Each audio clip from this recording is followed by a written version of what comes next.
Assalamualaikum warahmatullahi wabarakatuh. Saya Salsa Basya Putenda dari kelas 8H. Di sini saya akan menyampaikan ceramah tentang kemuliaan orang berilmu. Pertama-tama, marilah kita banyak bersyukur kepada Allah Subhanahu wa taala atas semua rahmatnya kepada kita semua. Salawat dan salam semoga tetap tercurahkan kepada junjungan Nabi besar Muhammad SAW, karena beliau Allah sebagai suri tauladan dalam hidup ini. Mudah-mudahan kita termasuk umatnya senantiasa setia kepadanya. Hadirin sekalian yang berbahagia, ilmu mempunyai peran penting dalam perjalanan hidup ini, karena dengan ilmu yang dimilikinya seorang akan mampu membedakan yang hak dan batil. Dengan ilmu seorang akan lebih mantap dalam menjalankan ibadah kepada Allah Subhanahu wa taala, karena tahu dasarnya dan tujuan sebenarnya.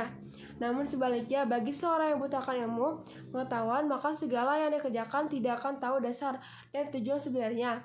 Agar hal semacam itu tidak sampai menimpa pada diri seorang Islam, maka kita harus menyadari bahwa setiap orang Islam punya kewajiban untuk menuntut ilmu. Berkaitan dengan hal tersebut, Nabi SAW bersabda, mencari ilmu itu wajib bagi setiap orang Islam, laki-laki dan perempuan. Mencari ilmu haruslah mendapatkan prioritas pada setiap pribadi muslim, karena orang berilmu maka tahu jalan yang akan ditempuh. Orang yang menambahkan bahagia hidup di dunia haruslah berilmu. Begitu juga orang yang menambahkan kebahagiaan dunia dan akhirat haruslah berilmu pula. Karena itulah kita jangan merasa bosan untuk menuntut ilmu, dan di mana saja harus tetap kita cari, sekalipun di negeri Cina. Nabi SAW bersabda, carilah ilmu walau ke negeri Cina. Hadirin sekalian berbahagia, banyak jalan ditempuh dalam mencari ilmu. Ada yang mencari ilmu dengan mendengarkan ceramah agama, pengajian-pengajian, ada yang mencari lewat buku, ada yang lewat internet, sekolahan, dan masih banyak lagi narasumber ilmu pengetahuan.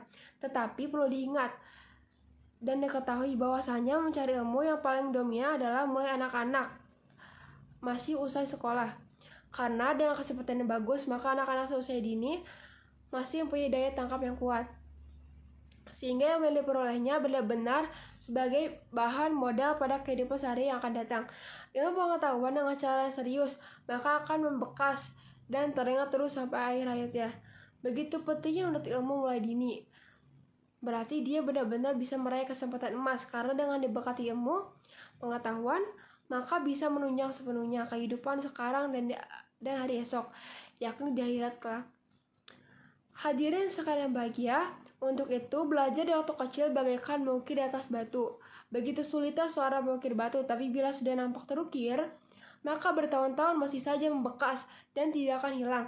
Demikian juga, sang anak yang masih kecil bila sudah masuk ke dalam pikiran pengetahuan, maka sulit sekali melupakannya, bahkan masih teringat sampai hayatnya. Hadirin sekalian berbahagia, kita harus merasa terunggah dalam hati kita masing-masing, sehingga belajar tidak merasa bosan dalam keadaan suasana bagaimanapun. Bak mengenai waktu ataupun tempatnya, kita harus bersemangat dalam menuntut ilmu dengan sekuat kita, agar yang kita cita-citakan bila tercapai sebagaimana yang kita harapkan. Hadirin sekalian berbahagia, setelah kita mencari ilmu dengan sungguh-sungguh, maka janganlah lupa untuk diamalkannya. Orang berilmu berkewajiban mengamalkannya, jangan sampai yang dimilikinya kemudian disembunyikan. Bila seorang punya ilmu kemudian disembunyikan, maka ancaman Allah yang akan diterima. Nabi SAW bersabda, barang siapa yang ditanyakan tentang suatu ilmu kemudian ia menyembunyikannya, maka Allah akan mengangkatnya besok hari kiamat dengan kekangan dari neraka. Ada pada hadis riwayat Ahmad. Agar kita tidak termasuk orang-orang yang diancam oleh Allah, maka langkah terbaik bagi kita adalah dengan mengamalkan ilmu yang telah kita dapat. Demikian ceramah singkat ini yang saya sampaikan, dengan penuh harapan mudah-mudahan kita termasuk kampanye yang punya ilmu agama, kemudian mau mengamalkannya dalam kehidupan sehari-hari, agar bahagia dunia akhirat dan benar-benar bisa terwujud. Akhir kata, saya mengucapkan wassalamualaikum warahmatullahi wabarakatuh.